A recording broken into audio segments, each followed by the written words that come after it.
welcome to IAS Origin. So today I bring to you a most contentious issue, the war in Pakistan-occupied Kashmir, where the people of Gilgit-Baltistan are chanting to merge with India. They are shouting, "Chalo Kargil Chalo." They want to merge with India, where they are raising a civil war against the Pakistani government. So various news channels have reportedly brought to light the social media videos of anti-Pakistan protests in Pakistan-occupied Kashmir, where people have come onto streets and they are protesting against the Pakistani government for the civil rights. They have raised their voice against the Pakistani government and they have openly said that we, the Shia Muslims, if not safe in Gilgit-Baltistan, then whole of Pakistan would not be safe.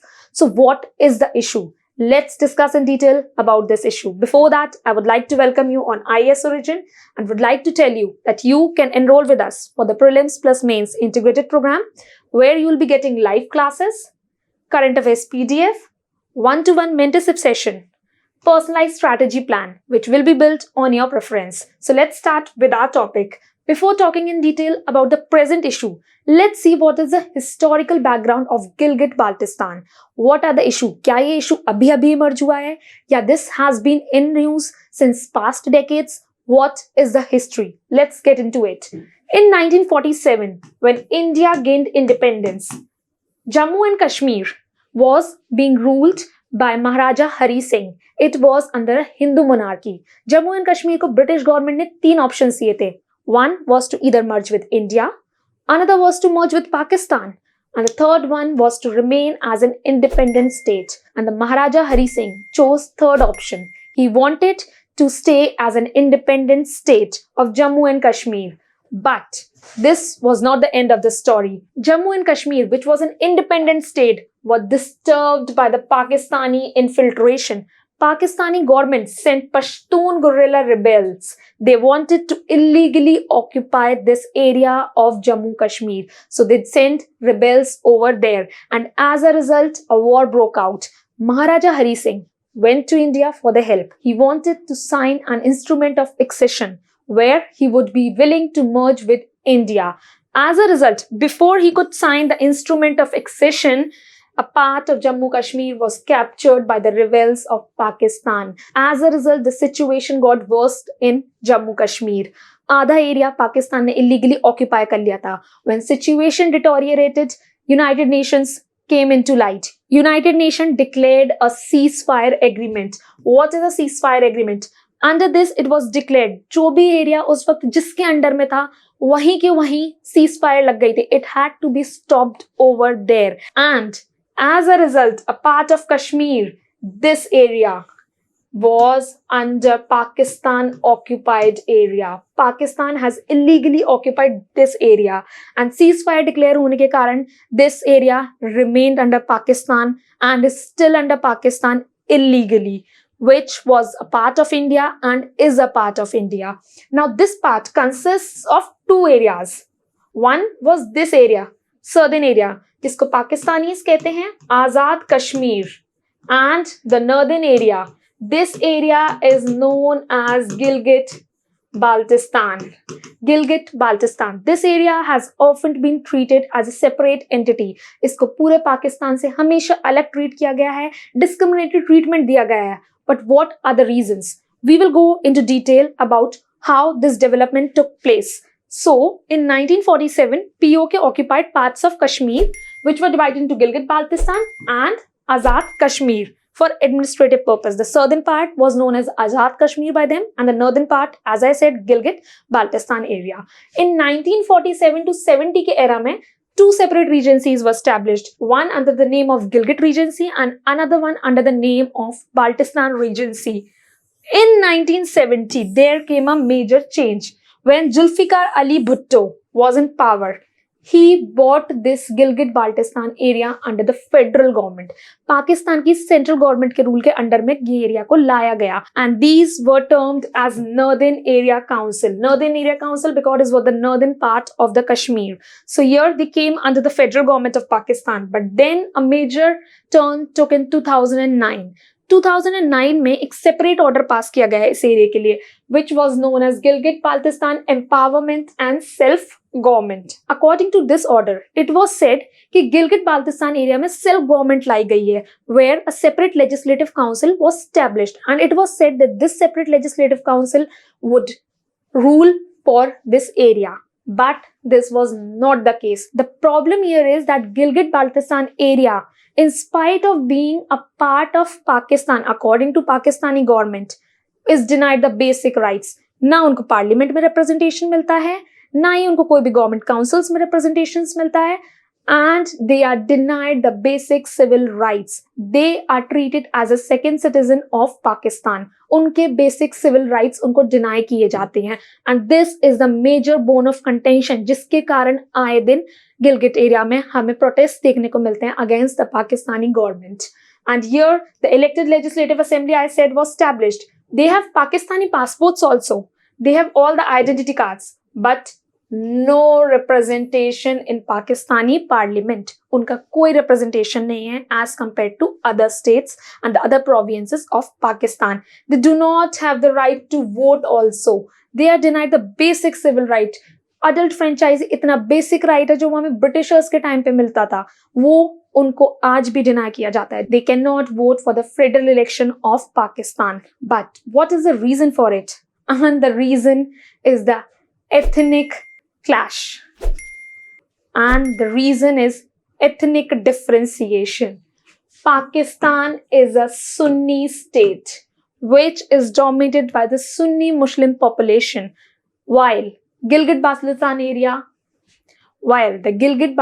area is a Shia majority province. यहाँ पे Shias का strong hold है.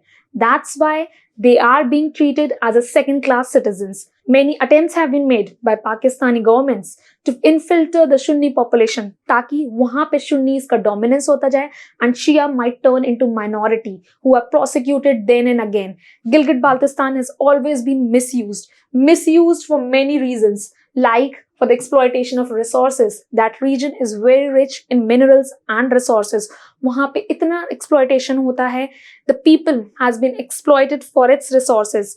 बात की जाए tourism की, it is a quite beautiful area. वहाँ पे tourism एक अलग level पे है. But what all comes from tourism? The trekking fees, the environmental protection fees, and the adventure fees. All this is collected by the federal government. Revenue पूरा raise होता है. But the basic amenities are denied to their own citizens. Revenue पूरा raise होता है उस area से, but they do not get even a chunk of it. उनको उनकी basic amenities तक provide नहीं की जाती हैं. They just are a source of revenue for Pakistan. None other than that. They do not have the basic things for them.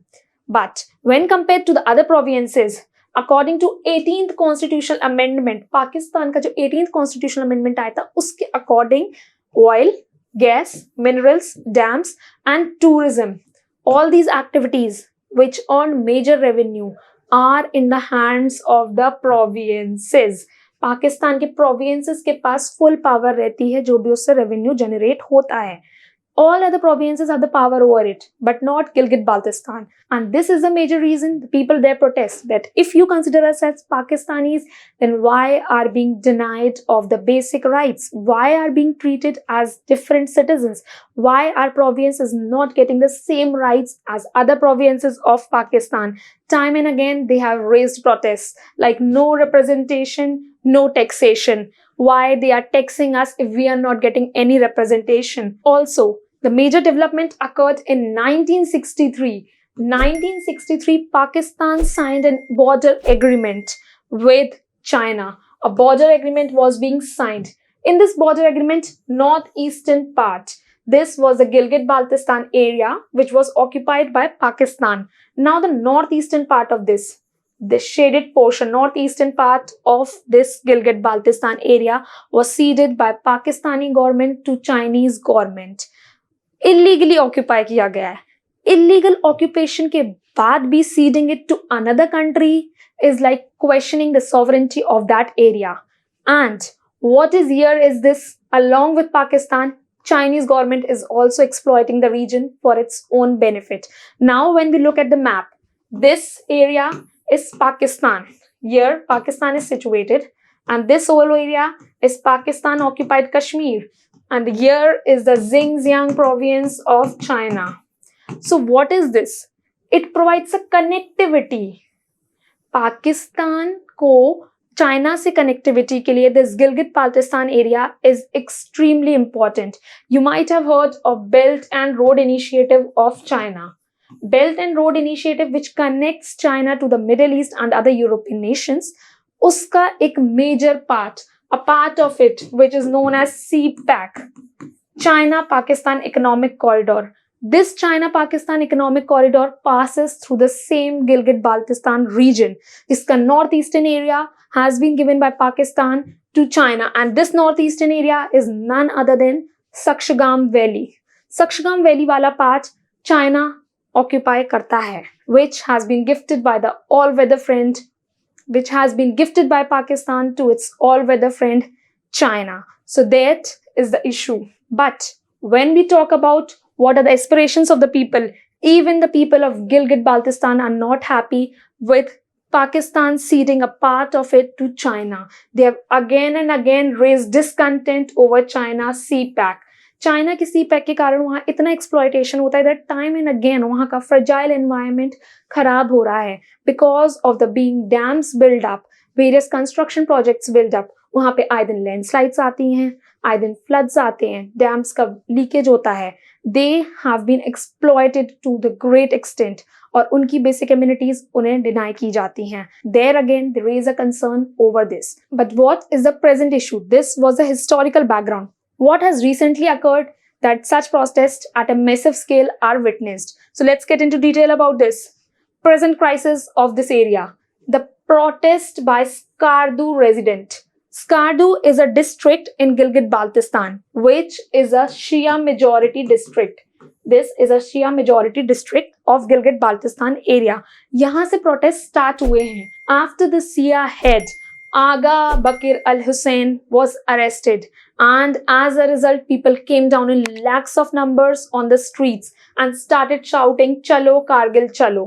Kargil is a district of Leh in India, that is a part of India, and people of Gilgit-Baltistan say that they want to merge with Kargil area जहाँ पे उनके fellow ethnic रहते हैं, जहाँ पे बाल्टिस्तान के और ethnic population रहती है, and they are treated with respect. So they say that they want to merge with them, and if the government doesn't hear to them, they'll knock the door of India for the help. But what are the reasons why Aga Bakir was arrested? Now the issue is, last month he called a meeting to discuss over the stricter blasphemy rules of Pakistan. Pakistan is a country जहाँ पे सबसे harshest blasphemy के rules हैं after Iran. What is blasphemy? Blasphemy की बात की जाए तो it is showing disrespect to a particular god. उसके against जो punishment होती है that is known as blasphemy. So Pakistan में इतने stricter rules हैं and these rules are often targeted at the minority communities. Therefore, Aga Bakir called a meeting to relax these laws and make it rational. And in that same meeting, he said some remarks over one of the personalities of the Islamic states, and the personality's name is Yazid. They made some remarks over Yazid, and as a result, he was arrested. So before talking into this detail, let's talk about what are the blasphemy rules of Pakistan. Blasphemy rules were existing in Pakistan since independence time. But these blasphemy rules grew stricter and more stringent during the tenure of Zia-ul-Haq. During his tenure, this was not related to a punishment but more of a political and religious rivalry of Pakistan. In Zia-ul-Haq's tenure, many articles were added, for example 295B and 295C. Now, in 295B and C, it was said that whosoever disrespects the Quran would be under blasphemy rules and would be given a life imprisonment or the death penalty. And similarly, under 295C, it was declared any written, verbal, or visual disrespect of Prophet Muhammad would also be considered as a crime under blasphemy, which would call for the death penalty. These were two. Another was introduced was 298A and B. Now, what was this contentious about? 298A and B were specifically against the Ahmadiyya population. Now, Ahmadiyyas were also a minority in Pakistan. They are not considered as real Muslims and they are considered as another sect over there. According to 298B, it was declared that if any Ahmadiyya tries to claim the faith over Islam or any other person who considers them as Muslim would be under blasphemy rule and would be punished. So this was against an ethnic community. You are saying that if they consider themselves as Islamists, they would be punished. On such a thing, they were put to death and life imprisonment. So this was how blasphemy rule was getting stringent and stringent day by day in Pakistan. Then came 2023 amendment. In 2023 this year, another amendment was brought about, according to which any companion of Prophet Muhammad, किसी भी companion को Prophet Muhammad के जो जुड़े हुए हैं, which includes thousands of companions, अगर उनके against भी कोई statement consider किया गया है, उनके against कोई statement देने पे भी you will be under the punishment of life imprisonment or death penalty. And the same happened with Aga Bakr Khan. He made a statement against Yazid. One basic difference between Shia and Sunni is that Sunnis believe that Prophet Muhammad had not given any place to any successor. But Shia believe that Prophet Muhammad declared his cousin or son-in-law as a successor of Prophet Muhammad. Now, Shia Muslims often criticize those people and do not follow the personalities who do not believe in this successor law. So this is a difference. Now, Yazid is someone who is being a companion of Prophet Muhammad and is being respected by the Sunni majority. But the Shia majority considers him in a different way. He was responsible for the death of son of Prophet Muhammad. On his orders, he was killed. That is why they criticize him. And in the same ulama meeting, Yazid was being criticized by Aga Bakr Khan. And this led to his arrest, because when statements were made against Yazid, there broke out a protest in Daimar district. Daimar district is also a part of Gilgit-Baltistan area. यहाँ पे Sunnis की majority होती है, and they came onto streets for the arrest of Aga Bakr Khan on the blasphemy law. They said, arrest him for the blasphemy, and they also hijacked the Karakoram highway, उसको block कर दिया था. And in the counter protest came the people of the Shia majority, Gilgit-Baltistan area of the Skardu district. And as I said, he was allegedly cursed Yazid, which was the reason for his arrest. And this is the reason why such big protests are being held, because the Shia Muslims consider that they are being exploited and they are being treated. And this is the reason for the protest. They are demanding release of their leader because they consider that these blasphemy laws are irrational and targeted against minorities. And this has been true in Pakistan's case. When we talk about past incidents, one of the incidents was Asia Bibi's incidents, where she was being accused of blasphemy, and when Supreme Court got into the detail of the case, it was found that she was innocent and the death penalty was revoked and she was set free. As a result, thousands came out on the street of Pakistan in the protest that gave death penalty to Asia Bibi. At that time, one of the governors who supported Asia Bibi, that she is innocent, was killed for his support to Asia Bibi. Thus, we can see that time and again, this law has been used for political purposes as a tool for ethnic cleansing of the minority groups, be it Christians in the Pakistan, be it Ahmadiyyas in the Pakistan, or the Shia Muslim, which form a minority in Pakistan. And when we take into the detail of the statistics, we can see that at least 1,450 people have been accused of blasphemy. Such a massive 89 of them have been killed. You can see that blasphemy is a law of the government over there. But instead of solving the crisis judicially through a particular process, वहाँ पे extrajudicial तरीकों से इसके against punishments दी जाती हैं. Extrajudicial in the sense that there is a mob lynching. The crowds come on street and kill people over there. They do protest over there. So the law is there, but the punishments are given unlawfully. illegally, where killing and mob lynching are the major part. And that is the major reason where people come in protest and ask for stop using blasphemy as a tool and means for discrimination. That was all about the protest of Gilgit-Baltistan, which has erupted to such a height that they are wanting to merge with India. So this is definitely a strategic move. So this protest is definitely crucial for India because PoK, Pakistan-occupied Kashmir, वो part जो कि India का illegally Pakistan ने occupy किया है, वहां के residents are willing to merge with India and are raising their voice of civil war against the Pakistani government. So let's see how India utilizes this strategic situation and how this will turn the India-Pakistan relations in future. That was all about the crisis of the Gilgit-Baltistan. I hope you liked the video. Do like and comment, and for more such videos, subscribe to our channel IAS Origin.